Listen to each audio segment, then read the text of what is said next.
Hello বন্ধুরা, কেমন আছো সবাই? তো আজকে দেখতে পাচ্ছ হরিণঘাটার চিকেন নিয়ে এসেছি। চিকেন ঠিক আছে, কারা কারা চিকেন হরিণঘাটার চিকেন ভালোবাসো?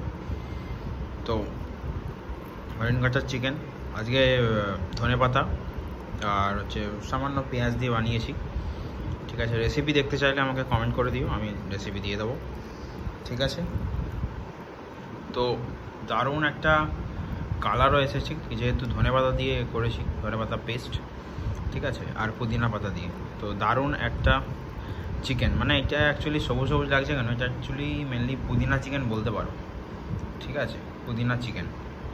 তো কারা কারা ভালোবাসো পুদিনা চিকেন বা এরকম গরম গরম চিকেন দিয়ে ভাত, আর কি চাই? ঠিক আছে, তো যাই হোক, ভিডিওটা ভালো লাগলে লাইক শেয়ার করে দিও, আর শর্টস দেখতে ভুলো না। ঠিক আছে, তো চললাম, বাই।